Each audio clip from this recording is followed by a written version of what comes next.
네, CBS 라디오 박정현 파승구 설 특집 2부분을 열었습니다. 오늘 설날인데요. 2부. 여러분 이제 가족들과 아주 행복한 시간 보내고 계실 텐데 오늘 2부는 아주 교양 있는 시간을 준비했습니다. 지난 12월에 구글이 새로운 양자칩 윌로우를 공개하면서 이 양자 컴퓨터 실현 가능성에 대한 기대감이 높아졌습니다. 그런데 이 젠슨 황 들어보셨을 것 같은데 또 마크 저커버그 등 그 IT 업계 거물들이 이 양자 컴퓨터 이거 상용화되려면 한 몇십 년 더 걸린다, 멀었다. 그래서 또 양자 컴퓨터 주가가 급락하는 일도 있었습니다. 그래서 이번에는 이 양자 컴퓨터 어떻게 하면 더 잘 이해할 수 있을 것이냐. 그리고 무엇보다 올해가 유엔이 정한 세계 양자과 기술의 해라고 해서 양자 컴퓨터의 세계에 깊이 들어가 보도록 하겠습니다. 그 대한민국에서 그래서 이 양자 컴퓨터, 양자 역학을 제일 잘 재밌게 설명할 수 있는 분을 저희가 뽑고 뽑아서 2분에 도달했습니다. 자, 김갑진 카이스트 물리학과 교수님 모셨습니다. 어서 오십시오, 교수님. 네, 안녕하세요. 반갑습니다. 예. 네. 너무 소개가 너무 마음에 드셨습니까? 아니요. 저 그렇게 잘 설명하는 사람 아닌데요. 저 유튜브로 저희가 네. 보고 네. 진행자가 가장 이해를 잘한 영상의 주인공 우리 교수님 모셨습니다. 또 네. 무엇보다 우리 교수님이 한국물리학회 대중화 실무이사시라면서요. 네, 그렇습니다. 네. 물리학을 대중화시켜라. 맞습니다. 네. 예. 한국물리학회라고 있습니다. 그래서 예. 물리인들의 모임이죠. 네, 거기에서 제가 이제 감투를 하나 썼습니다. 그래서 거기 위원회가 여러 개가 있는데 이제 대중화 위원회라는 게 있고요. 거기서 제가 실무이사를 올해부터 맡게 돼 가지고요. 그래서 어쩔 수 없이 나왔습니다. 그렇군요. 그러니까 이 물리학에 관한 얘기를 이제 방송 출연 많이 해라. 학회 차원에서. 그렇죠. 그러니까 일반 국민들에게 이게 잘 전달하고 물리가 그렇게 어려운 거 아니다. 나 같은 사람도 할 수 있다. 뭐 그런 걸 이제 전달해 드리려고 나왔습니다. 네. 그렇군요. 학회 모임 가면 되게 재밌을 것 같아요. 천재들끼리 막 모여갖고 막 이상한 얘기 하는 거 아니에요? 그럴 것 같죠. 예. 뭐 그렇지는 않습니다. 네, 다 그러네요. 똑같은 사람입니다. 똑같은 사람이고. 예. 짜장면 제가 좋아하고. 보기에는 앵커님이 훨씬 더 대단해 보입니다. 아이고, 그렇지 않습니다. 자, 그럼 오늘 저희가 이제 양자 컴퓨터를 이해하기 위해서 일단 양자 역학부터 한번 저희가 여쭤보려고 하는데 이게 또 한 번쯤 들어봤을 만한 리처드 파인만이라는 교수가 이렇게 얘기했어요. 양자 물리학을 완전히 이해한 사람은 아무도 없다. 이 말이 큰 위로가 되는데 일단은 저희가 하나씩 한번 차근히 짚어볼 텐데 일단 오늘 교수님 설명을 듣고 이해할 수 있겠죠? 대중화 시켜주세요.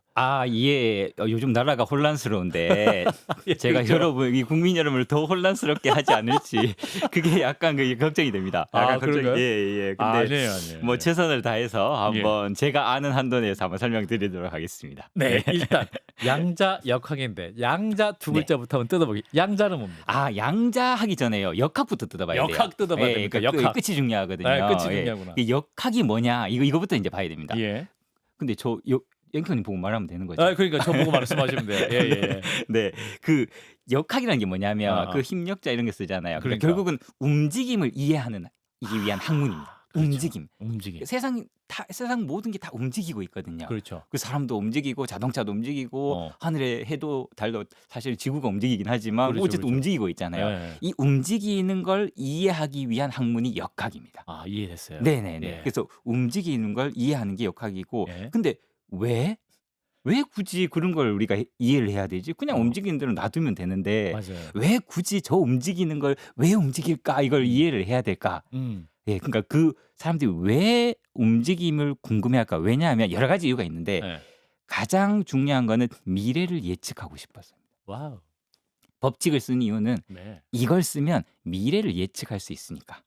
이게 핵심이었어요. 그렇군요. 예. 그래서 사람들이 이걸 하려고 했던 거죠. 네. 그래서 뉴턴이라는 사람이 나와서 막 그 역학에 이제 그걸 쓴 겁니다. 그래서 한번 들어보셨을지 모르겠는데 F는 ma. 그래요. 그래서 힘을 주니까 얘가 가속을 한다. 사고가 떨어지네. 그렇죠. 네. 그러니까 힘을 주니까 움직이는데 그 힘만 알아내면 되잖아요. 예. 힘이 뭐지? 만률력이다. 지구가 당기는 거다. 이걸 이제 알아낸 거죠. 예. 그 다음에는 뭐 전자기력이다. 이런 이제 힘을 알아낸 겁니다. 근데 왜 이런 걸 하지? 왜냐하면 예측하고 싶어서 미래를 알고 싶은 거예요.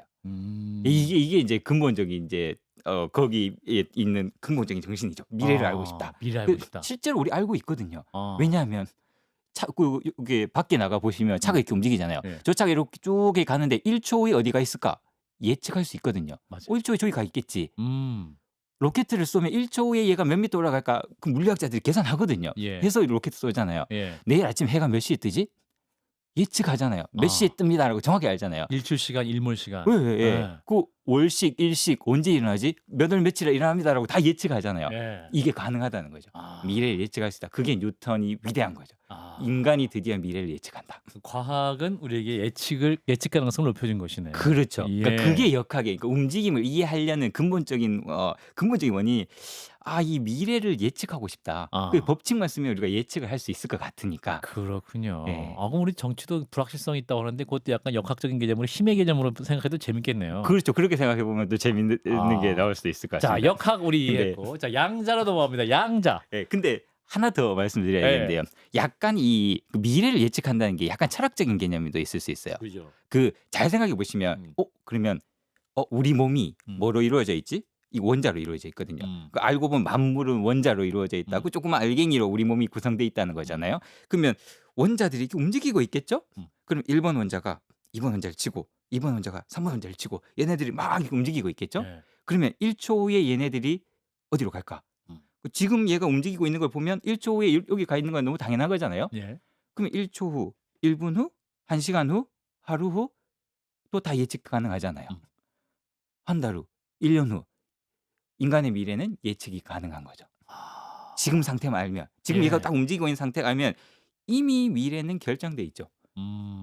이게 이제 철학적으로 이제 결정론이라는 겁니다.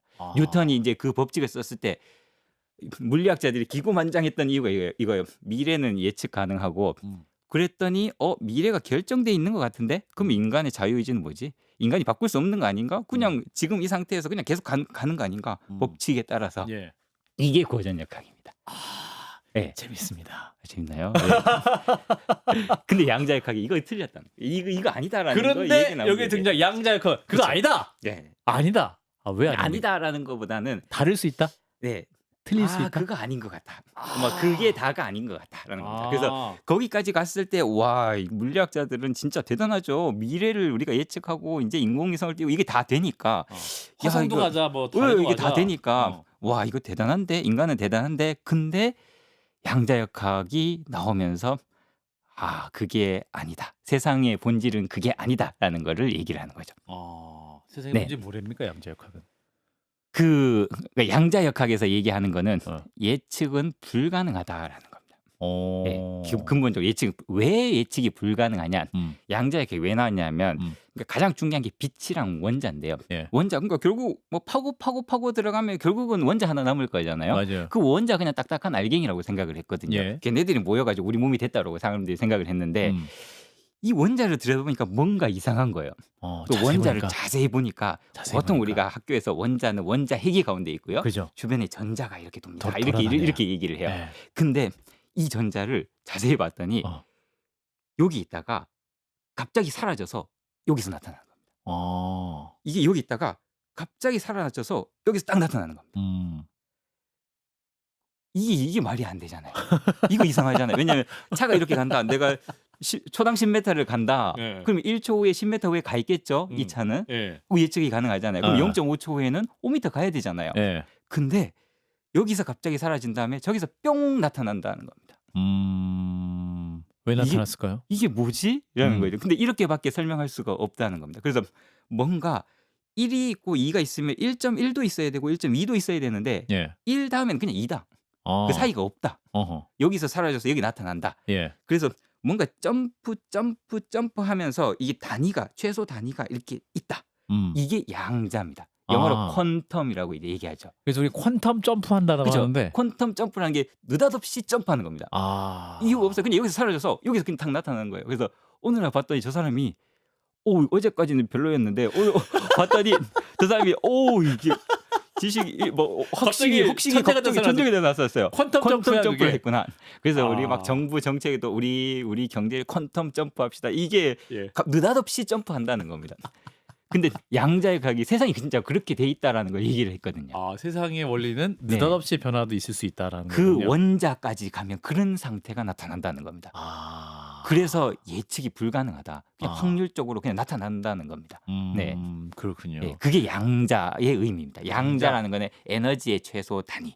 그 양자라는 게 1, 2, 3 이렇게만 있고 1.1 이런 거 없다. 아하. 1 다음에 그냥 2로 뛴다. 아하. 세상은 연속적이지 않다. 아하. 그래서 예측 안 되는 거다. 그 양자라는 것은 쉽게 말하면 예측이 안 되는 것이다. 이렇게 이해하면 되는 그렇죠. 겁니까? 네네네. 그렇군요. 그게 양자역학의 이제 철학이 되는 거죠. 네. 그렇군요. 그래서 이제 나오는 개념이 네. 중첩이라는 얘기인데 네네네. 양자 컴퓨터 설명하신 부분 이제 맞아요. 중첩 얘기 많이 해요. 항상 중첩, 네, 뭐 중첩. 얽힘 뭐 이런 네, 거 얽힘. 얘기죠. 예. 중첩 뭐예요? 중첩. 네. 중첩이 말씀을 드리려면요. 하나를 더 설명을 드려야 되는데요. 그렇군요. 이게 양자역학 여기까지 들어보시면 이게 아. 들으시는 분 중에 말도 안 돼. 뭐 갑자기 여기서 나타난다, 여기서 나오고 이런 게 말이 되냐 네. 이렇게 이해를 하시거든요.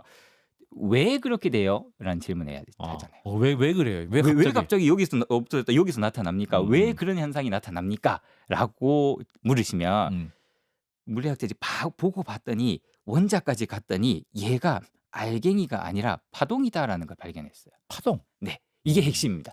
양자의 아까 어원은 그건데 양자역학의 핵심은 이 세상 모든 만물이 우리가 이 나무가 딱딱하다고 생각을 했는데 예. 이거 알갱이다라고 생각했는데 알고 보니 원자까지 가니까 이거 파동이더라는 겁니다. 세상이 그냥 파동으로 이루어져 있다라는 겁니다. 네. 파동. 네네네. 파동이라고 하면 그러니까 결국은 원자 핵주의 전자가 이렇게 도는데 이 알갱이가 도는 게 아니고 이게 파동이다라는 겁니다.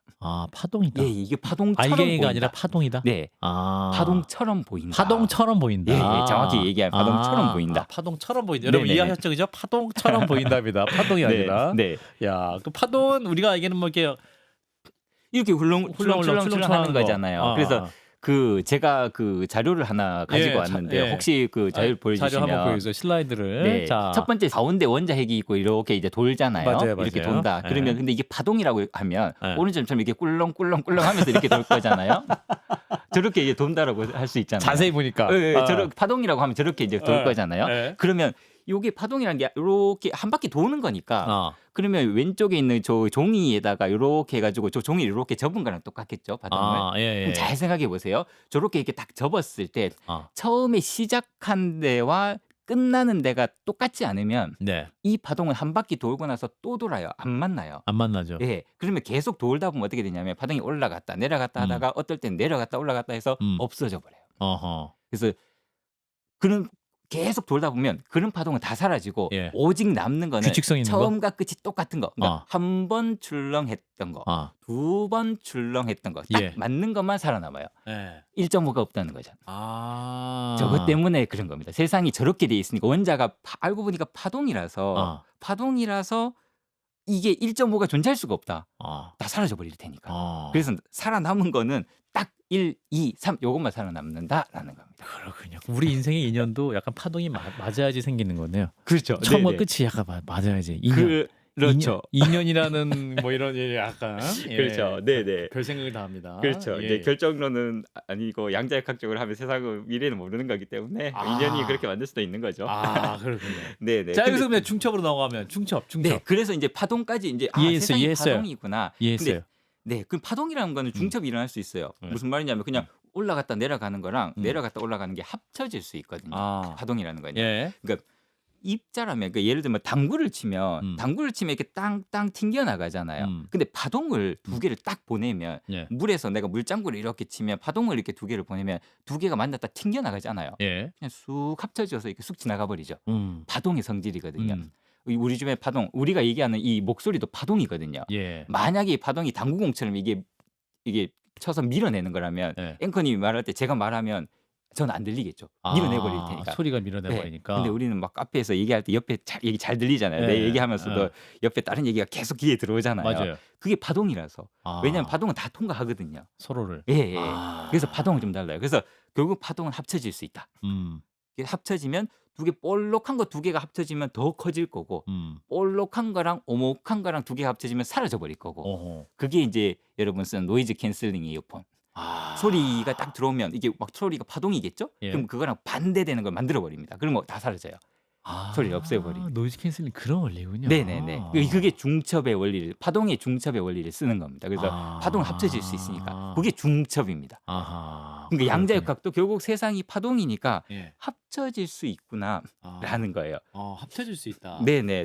이게 전자가 뭐 물질이 원자가 봤더니 이거 알고 보니까 파동이네. 그럼 이거 두 개가 합쳐질 수가 있는데? 라는 걸 생각을 하는 거죠. 네.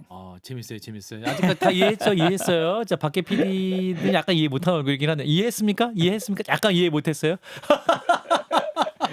자, 그래서 네, 중첩된다. 이해 요거 못- 슬라이드 하나 있는데 그거 한번 네. 볼까요? 중첩된다의 의미 슬라이드 한번 보여주세요. 슬라이드. 자, 이게 여기 이거 보시면 요거 잠깐 설명드릴게요. 네. 왼쪽 보시면 네. 요거 줄을 양쪽에 잡고 아. 양쪽 사람들이 줄을 이렇게 탁 친 겁니다. 예. 그러면 A하고 B하고 한쪽은 한 명은 위로 이렇게 볼록하게 만들었고 한 명은 아래쪽을 볼록하게 예, 만들었죠. 예. 그러면 저 파동이 이게 쑥 진행을 하거든요. 예, 그렇죠. 줄에서 딱 당기면 예, 둘이 두 개 딱 만났어요. 만났을 때는 없어져요.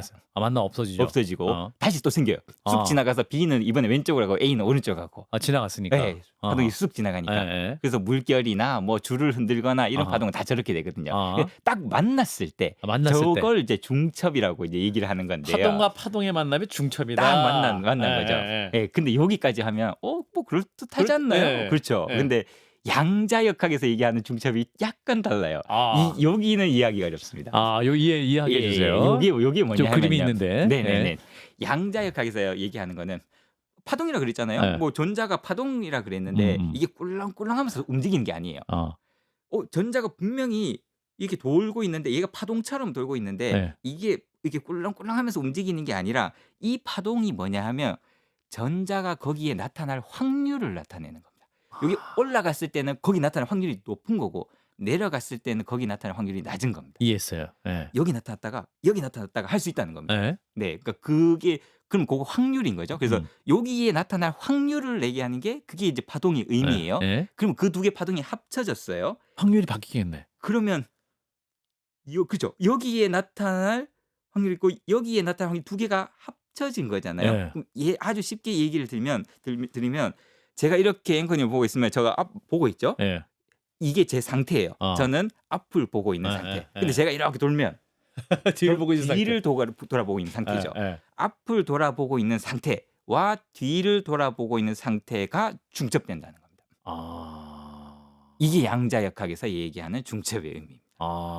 이제 여기부터는 이제 네. 이거 뭐지라는 뭐지. 이게 뭐지라는 생각이 들 거예요. 근데 세상이 그렇게 작동하고 있다는 겁니다. 두 개 전자라는 게 여기 있을 수도 있고 여기 있을 수도 있는데 예. 그 확률 두 개가 합쳐진다라는 거는 어. 여기도 있을 수 있고 여기도 동시에 존재할 수 있다. 딱 합쳐졌을 때는 어허. 동시에 존재할 수 있다는 겁니다. 동시에 존재하면 현실에서 우리가 인식하는 건 뭐를 인식하는 거예요? 확률이 높은 걸 인식하는 건가요?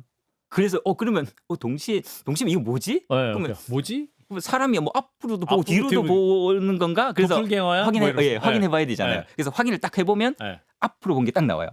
근데 다시 또 확인해 보면 또 뒤를 본 게 나와요.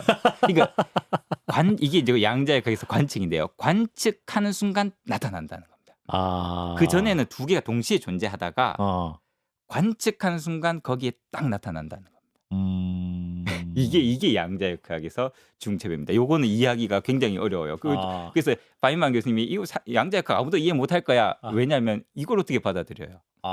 그런 세상의 존재가 있다는 네, 거죠. 내가 뒤를 바라보지 않고 있으면 저 달은 저기 없는 거냐? 저 해는 저기 없는 거냐? 내가 봐야지만 거기 나타난다는 거냐? 아인슈타인이 이렇게 얘기했잖아요. 그건 말이 안 된다. 내가 저걸 달을 봐야지 저기 나타나는 거. 저기 있는 거지. 예. 거기 원래 그런 게 있었지라고 이제 얘기하는 거죠. 근데 양자역학에서는 그렇지 않다. 예. 원자 정도까지 가면 세상이 그렇지 않다. 음. 동시에 존재하는데 관측하는 순간 그냥 거기에 딱 나타나는 거예요. 초반 강의 시작할 때 한 95% 정도 청취자가 이해했다면 지금 좀 한 반쯤 떨어져 나가셨을 것 같은데 그래도 계속 동시 접속자는 유지되고 있습니다. 자, 그래서 이게 이제 이 양자역학을 이용한 컴퓨터가 등장했다. 네. 그게 양자 컴퓨터다. 그렇죠. 예. 이 말도 안 되잖아요. 말도 안 되는데. 이 말도 안 되는 걸 가지고 이걸 컴퓨터를 만들겠다는 겁니다. 그래서 진짜 인간은 대단한 것 같습니다. 어떻게 이 진짜 머리 좋아요. 머리 좋아요. 어떻게 이렇게 말도 안 되는 걸 가지고 컴퓨터를 만들 생각을 그걸 할까? 또 상용화해서 그 네, 현실의 네. 삶에 도움이 되게 이끌려가는 그러니까요. 대단합니다. 과학자들은. 대단합니다. 그 너무 대단한 자화자찬인 것 같긴 한데. 대부분을 가르치는 물리학과 교수님을 만나보겠습니다. 카이스트 물리학 대중화 실무 이사님. 자, 그러면 네네.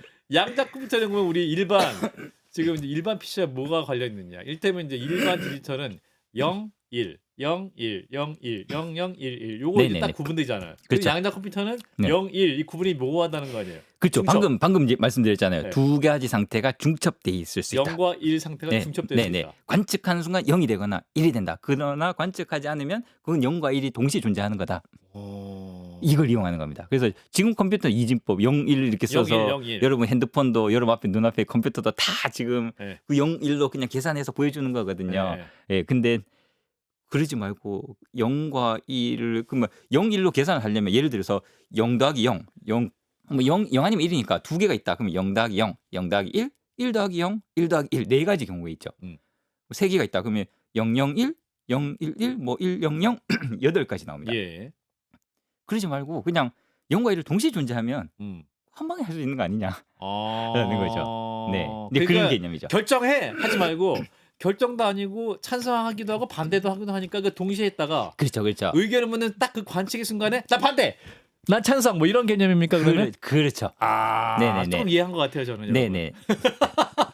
약간 약간 이게 이제 틀립니까? 약간 예. 근데 이거를 사실은 뭐 비율하기가 너무 어렵긴 합니다. 저 이해의 문턱이 있다. 네네. 자. 어렵긴 한데 뭐 개념적으로는 그렇게 되는 겁니다. 아, 네네네. 그렇군요. 자, 네. 그러면 이게 이제 슈퍼컴퓨터. 네. 요즘 또 AI 컴퓨터 너무 많이 망한 게 공부할 게 너무 많아가지고 AI와 요 양자 컴퓨터는 뭐가 좀 다른 거예요? 아니면 서로 보완제인 거예요? 보완적이라고 얘기하는 게 맞을 것 같고요. 보완적이다. 네네네. 예, 예. 그 좀 개념이 좀 다릅니다. 양자 컴퓨터는. 예, 괜찮아요. 예. 네. 양자 컴퓨터는 그러니까 AI라는 거는 네. 사실 뭐 이게 알고리즘입니다. 알고리즘. 알고리즘. 그러니까 예. 양자 컴퓨터라는 건 하드웨어고요. 그러니까 예를 들면 이렇게 한번 얘기를 들어볼까요? 예. 그 뭐랄까 그 AI가 나온 게 예. 이세돌 구단과 알파고가 그때 그렇죠. 이렇게 붙었잖아요. 예, 그래갖고 맞아요. 이제 그 이세돌 바둑을 구단이 두고 한 번 이기고 이제 계속 알파고가 찍어. 네 번 예. 이기고 그래서 예. 드디어 뭐 AI가 인간을 이겼다. 뭐 예. 네, 뭐 그런 얘기가 이렇게 예, 맞아요. 나왔었잖아요. 예. 근데 거기에서 봐야 되는 게 뭐냐면 그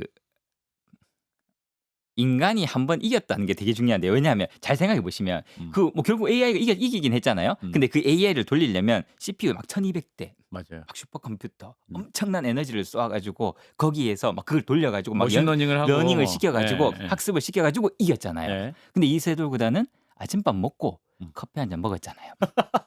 그걸로 그 인간이 그 거대한 기계를 대적해서 한 번 이겼잖아요. 그렇죠. 이게 대단한 거죠. 이게 효율을 생각해 보시면 이게 너무 컴퓨터라는 게 비효율적이잖아요. 인간은 그냥 밥 한 끼 먹으면 그거 할 수 있는데 컴퓨터는 그렇게 거대한 컴퓨터를 써야 된다는 게 너무 비효율적이잖아요. 그 왜 그렇게 비효율적이냐? 왜냐하면 예. 지금 컴퓨터는 계산하려고 만든 거거든요. 0, 1을 가지고 계산하려고 만든 겁니다. 근데 그 AI라는 건 인간의 뇌를 따라하고 싶은 거거든요. 근데 인간의 뇌는 다른 방식으로 작동하거든요. 아하. 이 계산기 우리 컴퓨터는 막 CPU에서 계산하고 하드디스크에 우리가 저장하고 뭐 이렇게 하잖아요. 근데 인간의 뇌는 그렇게 여기 뭐 계산하고 여기 뭐 저장하고 그런 거 아니거든요. 예. 예, 그래서 인간의 뇌는 그렇게 안 생겼는데 그냥 뭐 계산하려고 만들어 놓은 컴퓨터를 가지고 인간의 뇌를 따라 하려고 하니까 그게 그렇게 힘든 겁니다. 그러면 그 인간의 뇌랑 똑같은 컴퓨터를 만들면 되는 거 아니냐? 그게 양자 컴퓨터. 그거는 이제 뉴로몰픽 컴퓨터라고 따로 있습니다. 따로 있고. 그런 식의 개념입니다. 아하. 양자 컴퓨터라는 건 뭐냐면 이 자연이 결국 양자역학으로 작동한다는 걸 알았잖아요. 그렇죠. 그러니까 그 자연을 그냥 우리가 시뮬레이션 해보려면 그거랑 똑같은 컴퓨터를 만들면 되는 거 아니냐. 이게 이제 바이만 교수님이 얘기를 했던 거죠. 예, 그래서 하드웨어가 다른 겁니다. 그 위에는 이제 그 알고리즘의 문제인 거고요. 예. 그래서 그냥 우리 컴퓨터가 있고 예. 양자 컴퓨터라는 뭐 하드웨어가 있고 네, 그리고 뭐 AI를 위한 아직은 개발되지 않았지만 인간의 뇌와 같은 컴퓨터를 누가 만들 수도 있겠죠. 네, 그런 것도 있을 수 있고. 그렇군요. 네. 그 양자 컴퓨터 근데 이제 강의 몇 개를 좀 찾아보면 이게 또 온도가 되게 낮아야 된다. 네. 그게 있대. 그 양자 컴퓨터로 이제 만들어서 PC와 상용화 기계를 만들려면 왜 이렇게 또 에너지가 많이 필요한 거예요? 이게 온도를 낮춰야 되고. 네네. 그거는 뭐 그러니까 결국 양자역학을 봐야 되잖아요. 양자 네. 컴퓨터를 만들려면 네. 아까 말씀드린 것처럼 양자역학이라는 게 어. 두 개의 상태가 동시에 존재하는 뭐 네. 그런 이상한 거잖아요. 근데 네. 우리 주변에 그런 거 안 보이잖아요. 안 보이죠. 우리 주변에 아무리 봐도 아하. 사람이 앞과 뒤가 동시에 존재하는 이런 거는 볼 수가 없잖아요. 네. 그거 보려면 아. 결국 원자까지 가야 되거든요. 아. 원자 레벨까지 가야 되고 네. 거의 그러니까 그런 걸 볼 수 있는 몇 가지 상태가 있습니다. 아. 예, 그 원자 하나를 갖다가 여기다 놓거나 예. 아니면 온도를 엄청나게 낮춰가지고 어. 초전도라고 하는 그런 현상을 보거나 예. 예, 거의 뭐 왜냐하면 왜 온도를 낮춰야 되냐면 이 원자들이 자꾸 움직이거든요. 음. 움직이면 자꾸 부딪혀요. 예. 부딪히면 이게 깨집니다. 아. 왜냐하면 그게 관측이거든요. 관측하는 부딪히면 순간 측정이 된다. 측정이 된다. 예, 예. 아. 근데 측정을 하면 안 되거든요. 그 관측을 한번 딱 하는 순간 그 컴퓨터는 더 이상 쓸모가 없거든요. 아. 그래서 양자 컴퓨터라는 거는 그 보지 않고 그냥 컴퓨팅을 해야 되는 겁니다. 아, 예. 그래요. 예, 진짜 난이도가 높죠. 어. 예, 보지도 않고 막 계산을 막 이렇게 돌려야 되는데 예. 뭐 하다 보면 중간에 에러도 나는데 뭐 그 에러 나는 것도 다 알아내면서 이걸 어떻게 보지 않고 하느냐 그게 이제 기술적인 난제죠. 네. 그렇군요. 네. 그러니까 이제 컴퓨터를 자연과 비슷한 상태로 만드는 게 바로 양자 컴퓨터다. 그렇죠. 자연을 시뮬레이션 하려고. 근데 그걸 하려니까 지금 컴퓨터는 너무 비효율적이니까. 네네. 조금 효율적인 컴퓨터를 만들어 보자. 자연을 닮은 컴퓨터. 그렇군요. 그래서 이제 지금 이제 많은 분들이 궁금하신 건 이 양자 컴퓨터 상용화 문제를 과연 어떻게 해결할 것이냐. 이제 젠슨 왕 한 20년 걸릴 거다 뭐 이렇게 얘기했고 뭐 어떤 분들 50년이다 뭐 이렇게 얘기를 하고 있는데 네네네. 아무튼 엄청 어렵다는 거 아니에요. 그러니까 이제 네네. 그럼 교수님은 어떻게 판단하세요? 교수님도 이 네네. 상용화가 또 어느 정도가 상용화냐? 이것도 좀 굉장히 중요. 뭐 지금 그렇죠. 뭐 우리 핸드폰 같이 갖고 다니는 게 상용화냐? 네네네. 아니면 우리가 꼭 계산시킬 수 있을 때 필요한 거는 물을 수 있는 게 상용화냐? 뭐 이런 네네네. 부분도 있을 것 같은데. 네네네. 네. 그렇습니다. 그게 좀 애매해요. 그래서 네. 양자 컴퓨터 도대체 언제 만들 수 있어요? 이렇게 근데 그 말씀드리기 전에 예. 저는 양자 컴퓨터 만든 사람 아니거든요. 그래서 제 말을 너무 신뢰하지 마시고요. 그래서 이해한 분입니다. 예, 저는 그냥 설명하러 예. 대중화 대중화 이사. 실무이사이기 때문에 대중화 설명하러 실무이사. 나온 거고요. 예. 네, 근데 그 양자 컴퓨터 언제 나와요? 뭐 이렇게 언제 실용화돼요? 뭐 이렇게 말씀하시는 분들 지금 양자 컴퓨터 이미 있거든요. 있죠. 네, 구글에서도 만들고 지금 다 보여줬잖아요. 예. 그래서 근데 그 사람들이 얘기하는 건 그게 아닌 거죠. 그 우리 집에 사고 네네. 12개월 할부로 살 수 있느냐 뭐 이런 거 아니에요? 그렇죠. 네네. 그런 거 나오냐. 그게 상용화냐? 네, 그런 거는 이제 쉽지가 않습니다. 사실 그런 거는 쉽지가 않고. 근데 이게 이제 시작한 기술이거든요. 네. 예, 그래서 이런 거는 어떻게 보셔야 되냐 하면 뭐 어떤 레벨이냐에 따라서 다르겠지만 예를 들면 이런 겁니다. 새로운 기술이 나오면 네. 항상 기대가 굉장히 높아요. 그러니까요. 엄청나게 그러니까 마치 인류를 구원할 것 같이 막 이런 기대를 하는데 기술은 이제 시작을 했기 때문에 굉장히 시작이 낮습니다. 그러다가 어떻게 되냐면 사람들이 점점 이거를 알아가면서 그 정도는 아닌 것 같다. 기대가 떨어져요. 근데 기술은 계속 발전합니다. 그러다가 만나요. 얘가 딱 만난 순간 산업이 형성이 되는 겁니다. 거기에서부터 돈이 되기 시작을 하죠. 사람들의 기대와 이게 기술이 만났을 때. 그리고 나면 어떻게 되냐면 사람들의 기대보다 기술이 더 빨리 앞서갑니다. 그게 지금 핸드폰입니다. IT. 이거는 핸드폰으로 이것도 된다고? 사람들이 이렇게 생각하거든요. 그러니까 맞아요. 기대를 뛰어넘어요. 그 이미 넘어간 거예요. 예. 그리고 AI 같은 경우가 이제 만난 것 같아요. 왜냐하면 사람들이 이 정도 기대를 했는데 그 정도 해주거든요. 이제 기대와 이 기술이 만난 것 같고 예. 로봇 같은 경우는 아직 거기까지 못 간 것 같고요. 로봇 기술 같은 경우는 사람들은 재난이 일어났을 때 빨리 로봇 가가지고 사람을 구해줘라 이걸 사람들이 원하는 거잖아요. 예, 불이 났을 때 가서 사람들을 빨리 꺼내라 로봇가 가서 이걸 지금 원하는데 우리가 보는 거는 이제 식당에서 서빙하거나 로봇 청소기 이런 걸 보고 있잖아요. 그러니까 그 아직까지는 거기까지 가기가 조금 시간이 걸린다는 거고 양자 컴퓨터라는 건 이제 시작했다는 거죠. 이제 시작이다. 예, 이제 시작입니다. 그래서 그런 의미에서 아마 젠슨 왕도 그렇게 얘기하지 않았나 싶어요. 그러니까 갈 길이 멀다. 그러기 위해서는 아마 이 과정을 거칠 거다. 그러니까 기대가 조금 떨어질 거고 기술은 계속 발전할 거고 그 과정을 거친 다음에 언젠가 만나겠죠. 예. 그렇군요. 그래서 이제 세 가지 어려움이 있다. 네네. 교수님 강의 몇 개 들으면 비트의 개수 첫째, 네네네. 두 번째 에러, 세 번째 온도 이런 말씀하셨던 것 같은데. 네네네. 아까 온도는 잠깐 얘기하셨고 네네네. 비트의 개수 이건 뭡니까? 비트. 그러니까 결국은 계산을 하려면 아. 이 비트가 많아야 됩니다. 옛날- 비트가 예. 근데 지금 여러분 핸드폰에만 해도 수십억 개 뭐 이런 거 있거든요. 비트가 그 항상 여러분 뭐 뉴스 같은 거 보시면 뭐 삼성전자에서 네. 뭐 이렇게 뭐 D램을 만들었는데 25나노 공정에 성공했다 이런 얘기 예. 나오거든요. 그 예. 나노메타라는 게 뭐냐면 예. 10의 마이너스 9승입니다. 그러니까 뭐 1나노메타라는 건 뭐냐면 1메타에다가 10의 9승이면 10억 개를 넣을 수 있다는 겁니다. 예. 그러니까 어마어마한 게 지금 한 들어간 개에 거죠. 뭘 넣을 수 있는 거예요? 네? 뭐 기억할 수 있는 뭐 메모리를 넣을 수 있는 거? 아주 작은 우리가 그런 거 트랜지스터 소자 아, 뭐 이런 건데 예. 아주 작은 그 비트 하나 뭐 소자 하나를 예. 하면 그런 거를 뭐 수십억 개를 넣을 수 있는 거죠. 아. 네. 그래서 지금 그렇게 이제 작동해요. 예. 뭐 핸드폰도 그래서 작게 만들어 가지고 예. 그래서 계산하려면 그 정도는 있어야 되는데 예. 근데 그럼 양자 컴퓨터도 마찬가지거든요. 이것도 계산을 하려면 뭐 그 정도는 있어야 되는데 예. 근데 지금 이제 뭐 나온 게 이제 수백 개 정도 뭐 비트가 비트가 이제 수백 개 정도 이제 나온 거죠. 아하. 예. 그래서 이걸 어떻게 늘릴 거냐? 근데 늘리는 게 쉬운 일은 아닙니다. 왜 네, 어렵습니까 이게? 일단은 뭐 여러 가지 기술적 그건 이제 기술적인 문제입니다. 그렇군요. 네네. 예. 그 뭐 냉장고 같은 거 있잖아요. 그 예. 양자 컴퓨터 보시면 이따만하게 생겼거든요. 그 온도를 엄청 마이너스 273도까지 낮추는 거거든요. 근데 거기에다가 100만 개 집어넣을 수 있냐? 물리적으로 거기 막 선이 이렇게 돼 있거든요. 이걸 컨트롤하려면 선을 넣어야 되는데 예. 그거 100만 개 넣을 수 있을까?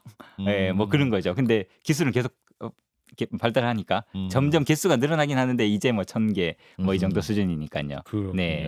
개수를 늘리는 게 쉽지가 않죠. 네. 에러는 아까 말씀하신 부딪히면 전자기 원자기를 붙이면 뭐 이렇게 뭐 관측이 되기 때문에 그 문제가 그렇죠. 뭐 그런 문제도 있고요. 네. 항상 모든 컴퓨터는 다 에러가 있습니다. 그렇죠. 예, 그래서 여러분 그 쓰시는 핸드폰 이런 것도 다 에러가 있거든요. 근데 여러분 쓰다 보면 거의 에러 안 나죠.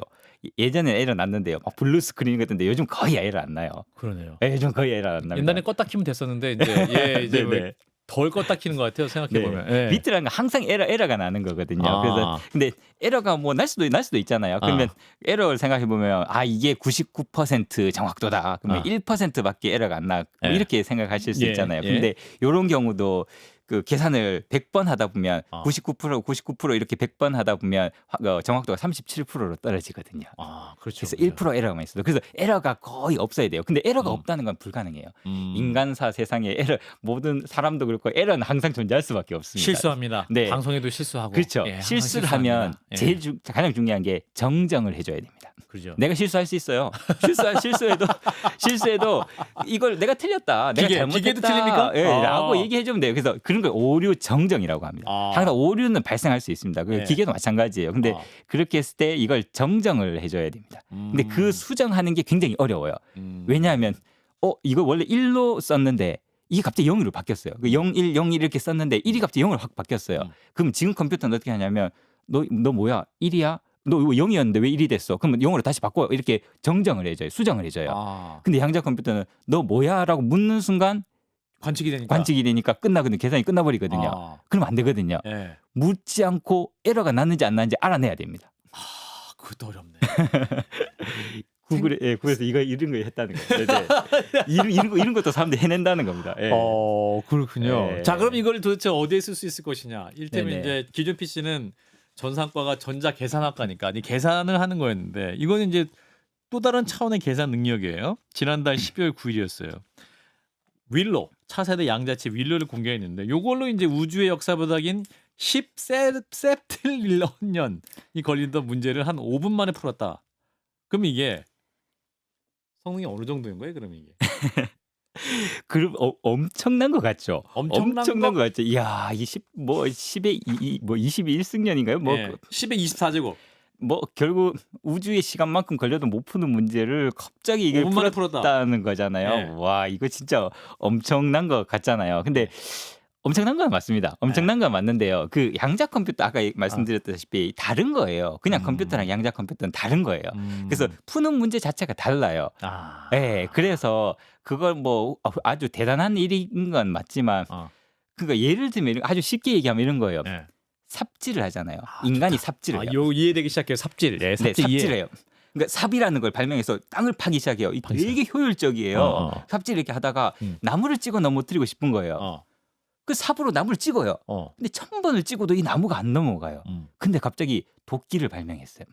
도끼로 나무를 쳤더니 야 이거 1000번을 찍어도 안 넘어가는 나무가 3번 만에 넘어간다. 대박이다. 이거죠. 그렇게 1000번을 찍어도 안 넘어간 나무가 내 이걸 썼더니 3번 만에 넘어간다는 겁니다. 아. 뭐 그런 그러니까 아주 정확한 비유는 아니지만 그런 상황이라는 겁니다. 아. 근데 잘 생각해 보시면 그러면 도끼로 땅을 팔 수 있나? 땅 파는 데는 삽을 써야 되고 예. 나무를 찍는 데는 도끼를 써야 되잖아요. 도끼로 아. 땅을 파면 팔 수는 있죠. 팔 수 아. 있는데 오래 걸리고 비효율적이잖아요. 아하. 삽으로 나무를 찍어 넘어뜨릴 수는 있죠. 근데 오래 걸리고 비효율적이잖아요. 그 다른 거다. 다른 겁니다. 다른 그래서 거다. 근데 이 지금 컴퓨터로 못 푸는 문제를 양자 컴퓨터는 풀 수 있으니까 그걸 보여줬다는 겁니다. 그래서 다른 문제를 푸는 거고 그러면 그 양자 컴퓨터로 지금 여러분 핸드폰에 있는 거 이런 거 뭐 계산기처럼 이런 거 할 수 있냐 그러면 시간 엄청 오래 걸려요. 거꾸로. 아 그래요. 예. 그래서 그 만능이 아니다. 그게 풀 수 있는 문제가 따로 있는 거다. 쓰임새가 다르다. 쓰임새가 다르다. 쓰임새가 다르다. 예, 삽과 도끼는 다른 데 쓰이는 거지. 아. 도끼를 또 땅 파려고 하면 안 된다. 삽과 도끼가 다르다. 양자 컴퓨터와 기존 PC는 다른 것이다. 네네네. 이해됐습니다. 네. 대중화되기 시작하고 있습니다. 자, 그런데 지금 이제 이 양자 컴퓨터 얘기를 도대체 어디다 쓰면 되는 거냐 할 때 저희가 이제 공부를 해보니까 여기 이제 암호 푸는데 효과적일 수 있다. 네네. 또 비트코인, 블록체인 기술이 이게 절대 못 풀기 때문에 이게 이제 금융화폐, 뭐 네네. 금융거래 되게 유용할 수 있고 예, 이 세상에 예. 딱 하나밖에 존재할 수밖에 없는 거기 때문에 네네네. 이제 어떠한 보안에 굉장히 좋은 건데 네네. 요거를 또 이제 양자 컴퓨터가 해독할 수 있는 거 아니냐. 네네네. 그래서 뭐 또 막 비트코인 주가 떨어졌다 아, 이런 얘기 나오는데 맞습니까? 네.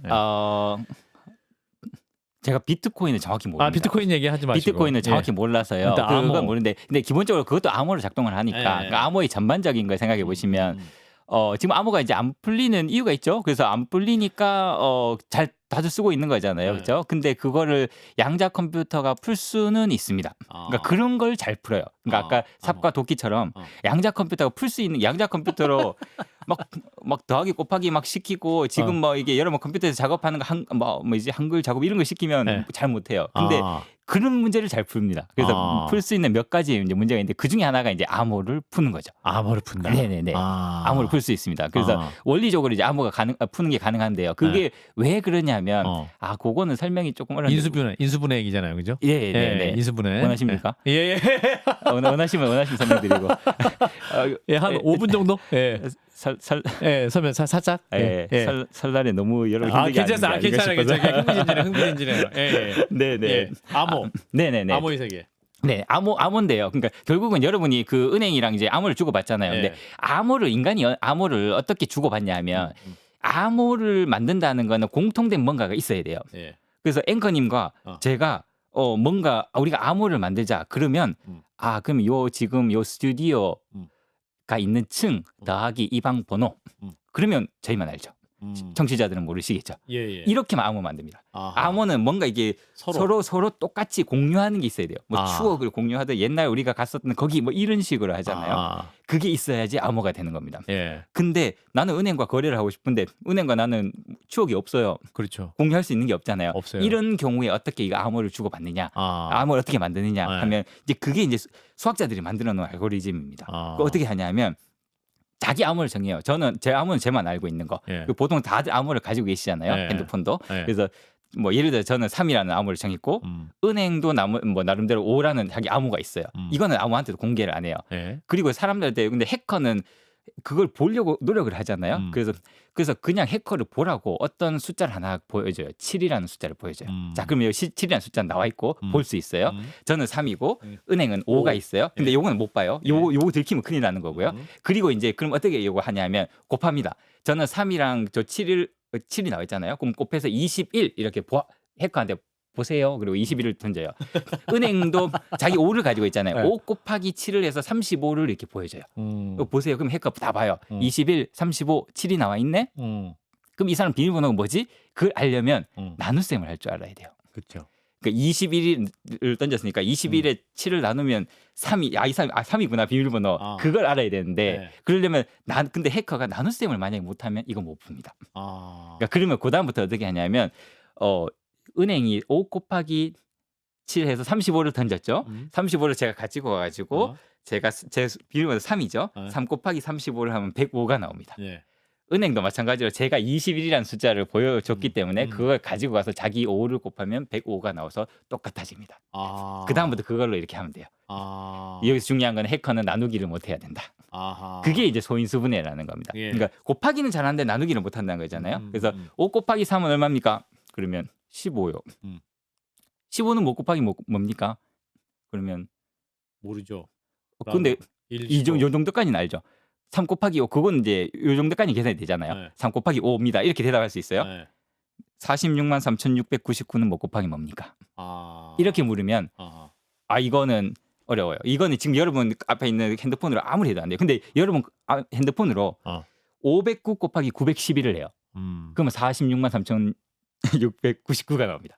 그 핸드폰을 지금 쳐보세요. 509 곱하기 911 하면 46만 3,699가 바로 나와요. 예. 근데 46만 3,699가 못 곱하기 뭡니까? 라고 물으면 여러분 컴퓨터 핸드폰을 아무리 해도 이거 못 찾아요. 그렇죠. 1부터 계속 해봐야 됩니다. 네, 이게 바로 암호의 핵심입니다. 근데 양자 곱하기는, 컴퓨터는 이걸 풀 수 있다는 거네요. 이 소인수분해를 한다. 그게 알고리즘으로 밝혀져 있습니다. 그래서 이제 난리가 났던 거죠. 암호 다 풀릴 거다. 소인수분해 할 거니까. 근데 그거 하려면 이제 비트가 아까 말씀드린 한 100만 개, 뭐 수십 개, 뭐 이렇게 있어야 된다. 근데 지금 이제 아까 1000개 정도 만들었다 그러니까 그랬잖아요. 구글 같은 데는 엄청 돈이 많고 큰 네. 회사니까 네네. 마음 먹으면 네. 이 세상의 모든 암호를 풀 수 있는 뭔가를 개발할 수도 있지 않겠냐. 이런 가설도 가능합니까? 그렇죠. 그러니까 그거를 100만 개, 뭐 1억 개 정도 이렇게 큐비트라는 거, 그 양자 비트를 네. 만들어내서 이제 계산할 수 있으면 풀 수 있습니다. 예. 근데 거기까지 가는데 시간이 굉장히 어렵죠. 지금 구글이 2019년인가요? 처음에 이게 나올 때 그때 50개 만들었다. 근데 지금 이제 1000개 막 정도까지 간 거잖아요. 그러니까 이런 수준으로 계속 발전할 테니까.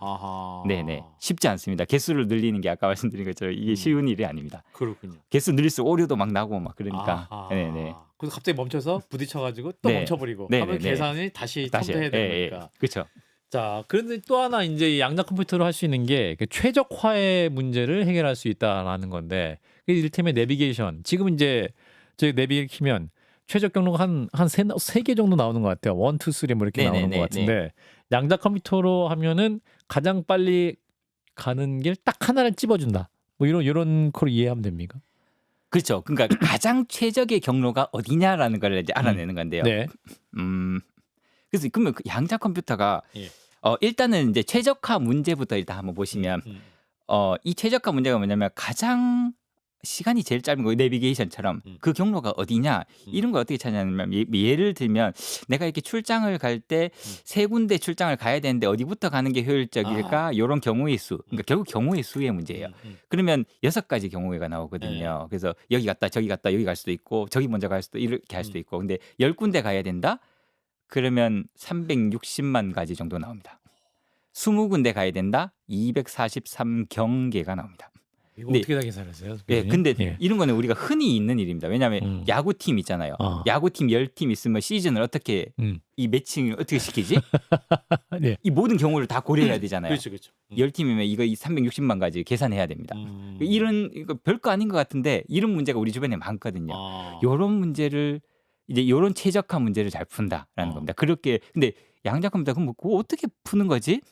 이게 쉽진 않은데요. 요렇게 하면 예를 들어서 자, 여기 정신 차리세요. 자, 여러분 정신 차리세요. 자, 들어봅니다. 자, 삽과 도끼처럼. 네, 삽과 도끼처럼. 여러분이 미로 찾기를 한다고 해봐요. 미로 찾기를 한다. 자, 이제 입구에 들어가서 이 미로의 출구를 찾아야 되는 겁니다. 재밌어. 그러면 이걸 어떻게 찾냐? 그러면 이렇게 들어가서 왼쪽으로 일단 이제 뭐 갈림길이 나타났잖아요. 그렇죠? 그러니까. 왼쪽으로 이렇게 갔다가 이렇게 갔다가 갔더니 막혀 있어요. 다시 돌아와. 네. 다시 돌아와서 이쪽으로 갔더니 여기도 막혀 있어. 그래서 이게 그러면서 길을 찾잖아요. 그렇죠. 근데 어떻게 되냐면 입구에 딱 들어가서 갈림길이 나타났어요. 왼쪽으로 가는 상태랑 오른쪽으로 가는 상태를 동시에 만들어 버리면 양자역학이 그거거든요. 동시에 존재할 수 있거든요. 그러면 동시에 두 군데로 가는 거죠. 이런 식으로 계속해서 동시에 가다가 뭐 만났다가 이렇게 동시에 나누고 내가 하는 건 뭐냐면 출구에서 기다리고 있어요. 출구에서 기다리다가 제일 먼저 나오는 애가 있을 거잖아요. 걔한테 물어봐요. 너 어디로 왔어? 그게 정답이에요. 그래서 양자는 걔를 딱 잡아서 답을 보여준다. 그죠? 그러면 빠르게 계산할 수 있죠. 하지만 다른 경로로 가면 그럼 어떻게 돼? 대답 못해요. 왜냐하면 걔는 그 경로로만 왔거든요. 그게 답이라는 건 알아요. 근데 예를 들어서 이 미로에 막 선물을 이렇게 보물찾기처럼 이렇게 막 했고 이걸 다 찾아서 나와야 되는 거다. 그러면 얘기가 달라지죠. 그래서 양자 컴퓨터가 풀 수 있는 문제가 따로 있습니다. 아하. 그래서 최단 시간이 걸리는 경로가 뭐야? 그 문제를 푸는데 적합한 거죠. 아, 네.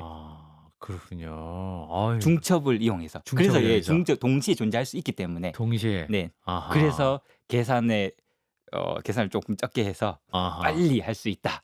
그리고 또 신약 개발 얘기도 많이 하는데 신약 개발은 어떻게 또 양자 컴퓨터가 잘할 수 있는 거예요? 그러니까 여러 가지 요소를 뭐 섞었을 때 뭐 이렇게 테스트 경로를 좀 줄일 수 있기 때문에 그렇죠. 그런 그러니까 거예요? 결국은 그 아까 최적화 문제도 243경기 이렇게 말씀드렸잖아요. 그러니까 네. 경우의 수가 되게 많은 것들에 아. 대해서 계산하는데 최적화가 돼 있습니다. 아. 양자 컴퓨터라는 거는. 아. 그래서 신약 개발도 마찬가지죠. 왜냐하면 다 실험해야 되니까. 코로나가 터졌어요. 그럼 빨리 백신 만들어야 되잖아요. 맞아요. 그러면 백신 어떻게 만들지? 그럼 이거랑 섞어보고 이거랑 섞어보고 이렇게 만들어야 되잖아요. 네. 근데 이걸 섞은 다음에 사람한테 넣어보고 안 되네 이럴 수는 없잖아요. 네. 왜냐하면 그렇게 다 실험을 해보면 시간도 네. 많이 걸릴 뿐더러 맞아요, 맞아요, 그렇게 맞아요. 할 수는 없잖아요. 그래서 있는 게 시뮬레이션이거든요. 아. 이렇게 해서 이게 효과가 있을까 없을까 시뮬레이션을 일단 빨리 해보자라는 겁니다. 그래서 그 결국은 그 원자 분자들이 이렇게 조합해서 약을 만드는 거니까 예. 그럼 이렇게 하면 어떻게 되고 이렇게 하면 어떻게 될까?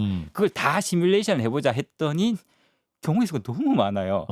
뭐 아까 말씀드렸잖아요. 20개만 있으면 그 조합하는 게 243경기가 나온다 그랬잖아요. 그러니까 원자 몇십 개를 가지고 이렇게 막 하는데 그것만 해도 경우의 수가 너무 많아서 이걸 해볼 수가 없는 겁니다. 아하. 그러니까 이런 경우의 수가 너무 많을 때 많은 트라이를 해야 될 때 최적의 결과가 뭐야? 라고 묻는 경우에 양자 컴퓨터는 굉장히 잘 풀기 때문에 그런 걸 하는 거죠. 그렇군요. 자, 내비게이션 신약 개발 우리 밖에 있는 우리 기술 감독님이 굉장히 웃고 계세요. 얼굴이 평안하신 것 같은데 이해하신 것 같긴 한데 맞습니까? 고개 한번 끄덕끄덕. 이해했답니다. 이해했어요. 감사합니다. 예, 4년제 대졸자 네, 어쨌든 이해했답니다. 이런 뭔가 양자 컴퓨터라는 게 막 맞는 컴퓨터다, 뭐 핸드폰처럼 되면 대박 아니냐 이렇게 생각하시는데 네, 그거 사실은 아니다? 그렇게 아니고 뭔가 전 인류적인 전 지구적인 문제를 푸는데 특화돼 있다고 보시면 되는 게 맞을 것 같아요. 예를 들면 인류의 위기가 뭐냐? 아하. 기후 위기. 아하. 어떡할 거냐? 이것도 점점 뜨거워지는데 식량도 이제 인간을 다 이 땅에서 우리가 계속 이거 먹고 살 수 있을 것이냐? 뭐 에너지 문제 어떻게 할 거냐? 전염병 나오면 어떻게 할 거냐? 이런 인류적인 문제를 푸는데 특화돼 있는 컴퓨터라서 진짜 착한 사람만 있으면 그 사람 한 명만 양자 컴퓨터 하나 탁 들고 있으면 그냥 그걸 지구를 위해서 서비스 해주면 됩니다. 근데 그걸 이제 막 이거 내 거야. 빌런. 이거 내 거야. 그리고 너의 비밀번호를 풀 거야. 이러면 이제 힘들어지는 거죠. 예, 인간이 그렇게 착한 사람들이 아니기 때문에. 교수님은 갖고 계신 교수님은 선하게 쓰실 것 같은데. 야, 그렇죠. 그렇군요. 예, 저는 근데 양자 컴퓨터 개발하는 사람이 아닙니다. 그렇군요. 자, 이 기술을 그러면 이 양자 컴퓨터가 개발도 중요한데 이걸 또 어떻게 사용하느냐, 모럴리티도 되게 중요하겠네요. 그러면. 그렇죠. 예, 모든 네. 기술이 마찬가지지 않습니까? 예, 그거는 예. 이 기술을 어떤 용도로 쓰느냐. 예.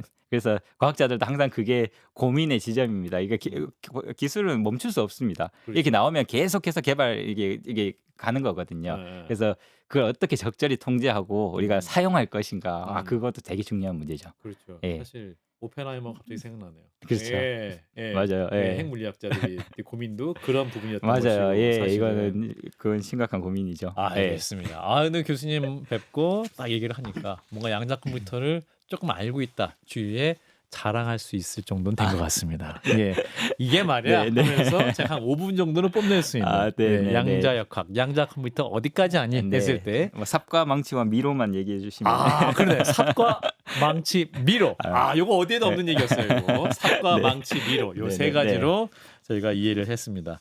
자, 우리 김갑진 카이스트 교수님과 함께 했는데요. 다시 한번 소개해드리면 우리 한국물리학교의 대중화 실무 이사님이십니다. 그래도 새해 복만 새해 인사 한번 잠깐 해주시고 마무리하겠습니다. 예. 네, 오늘 그 나라가 어지러운데 제가 너무 여러분 힘들게 해드린 거 아닌지 모르겠습니다. 네, 어쨌든 새해 복 많이 받으시고 사실 저는 과학자의 입장에서 꼭 이런 말씀 드리고 싶어요. 과학이라는 거는 완전하지 않습니다. 네, 우리가 완벽하다 이렇게 왜냐하면 그 고전 역학에서 우리가 미래를 예측할 수 있다라고 했잖아요. 그게 깨지잖아요. 그러니까 결국 과학이라는 거는 양자역학으로 또 깨지고 그래서 과학이라는 거는 언제나 틀릴 수 있다. 그래서 저희가 논문을 쓸 때도 항상 우리가 틀릴 수 있다라는 얘기를 하면서 논문을 씁니다. 그래서 그게 과학자의 기본 자세고요. 그래서 모든 국민들께서 조금 내 생각이 좀 틀릴 수도 있다. 오류 가능성. 오류가 있을 수 있다라는 걸 항상 생각을 하시면서 그게 과학자의 자세거든요. 그래서 나도 틀릴 수 있다. 내 생각이 항상 옳은 건 아니다라는 걸 조금 생각하시면서 새해를 맞이하시면 좋을 것 같습니다. 네. 마지막에 아주 귀한 말씀 주셨어요. 네, 교수님 네. 자주 모셔도 될까요? 아, 대중화 하셔야 될 거 아니에요. 양자 컴퓨터 말고 또 네. 다른 새로운 주제로 제가 네. 궁금한 게 생기면 네, 교수님께 네. 연락을 드리도록 예, 하겠습니다. 고맙습니다. 자, 함께해 주신 분 김갑진 카이스트 물리학과 교수였습니다. 고맙습니다. 네, 고맙습니다.